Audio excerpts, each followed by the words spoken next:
ମୋ ନାଁ ହେଉଛି ପପି ବାବୁ। ପପି ଦେଇକିରି ଭୋଟ ନେଇଯିବି।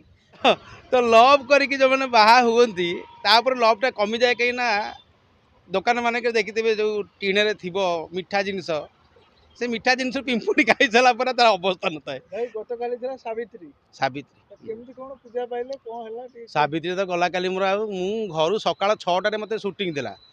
ମୁଁ ଉଠିଲା ବେଳକୁ ମୋ ସ୍ତ୍ରୀ ଗାଧେଇକି ଆସି କୁଆଡ଼େ ଯାଉଛ? ମୁଁ କହିଲି ମୁଁ ଯାଉଛି ସୁଟିଂ। ନା ରୁହ ଗୋଟେ ମିନିଟ୍। ସେ ତରତରରେ ମୋତେ ମୁଣ୍ଡିଆ ମାଇଲା। ଗୋଟେ ଗୋଡ଼ ମୁଣ୍ଡିଆ ମାରିଛି, ଆଉ ଗୋଟେ ଗୋଡ଼ ମୁଣ୍ଡିଆ ମାରିଛି କି ନାହିଁ ମୋର ମନେ ନାହିଁ, କିନ୍ତୁ ମୁଁ ଖାଲି ହାତଟା ମୁଣ୍ଡରେ ମାରି ଦେଇକି ଗଲି। ମୁଁ କହିଲି ଆଶୀର୍ବାଦ କରୁଛି ଜୀବନ ସୁଖମୟ ହଉ, ଶାନ୍ତି ହଉ। ନା ତମେ ପୁରା ସୁଖମୟ, ଆଉ କିଏ ହବ?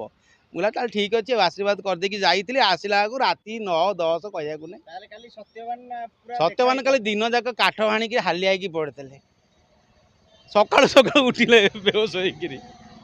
ଆପଣ ବହୁତ ଗୁଡ଼ିଏ କମେଡି କରିଛନ୍ତି, ଆପଣଙ୍କର ଫେଭରେଟ୍ ଡାଇଲଗ କଣ ଅଛି? ଦେଖନ୍ତୁ ଆଜ୍ଞା, ଯେତେ ମୁଁ କହୁଥିଲି ଆପଣ ନା, ପ୍ରତ୍ୟେକ ସିନ୍ କଲାବେଳକୁ ଆମେ ଭାବୁ ଯେ କେଉଁ ମାଧ୍ୟମରେ ଲୋକଙ୍କୁ ହସାଇବା ପାଇଁ। ତ ମୁଁ ପ୍ରଥମେ କରିଥିଲି ଗୋଟେ ଡମ୍ବୁରୁ ସାର୍ କ୍ୟାରେକ୍ଟର କରିଥିଲି ଗୁଲୁଆ କମେଡ଼ିରେ। ଆପଣ ଦେଖିଥିବେ ଖରାଦିନିଆ କ୍ଲାସ୍ରେ, ଏଇ this is very very very important. ତ ତାକୁ ଲୋକ ବହୁତ ପସନ୍ଦ କଲେ। ଆଉ ତାପରେ ଥିଲା କରିମ କୃପାସିନ୍ଧୁର ମୋ ନାଁ ହେଉଛି ଜାପାନୀ କୁମାର ତୈଳ, ଏମିତି ଜାଗାରେ ତେଲ ମାରିବି ସେ କରିମ ଆଉ କୃପାସିନ୍ଧୁ କାନ୍ଦି, କାହିଁକିନା ମୋ ନାଁ ହେଉଛି ଜାପାନୀ କୁମାର ତୈଳ।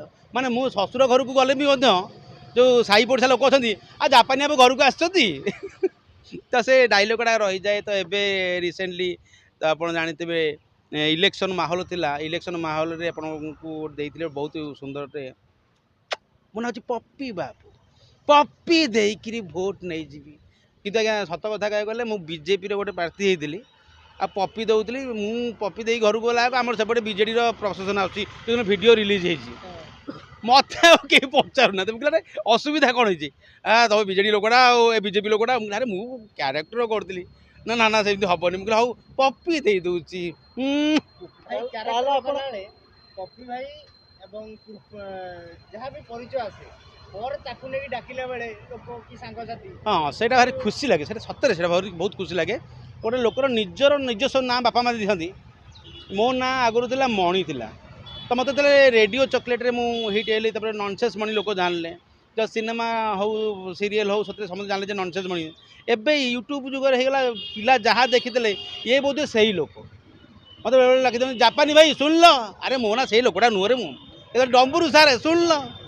ଏବେ ତ ପୁଣି ମଜା ଲାଗୁଛି ଏ ଭିଡ଼ିଓ ଆସିଲା ପରେ ଜୀବନରେ କିସ୍ତି କରିକିରି ଗାଡ଼ି ଚଢ଼ିବନି।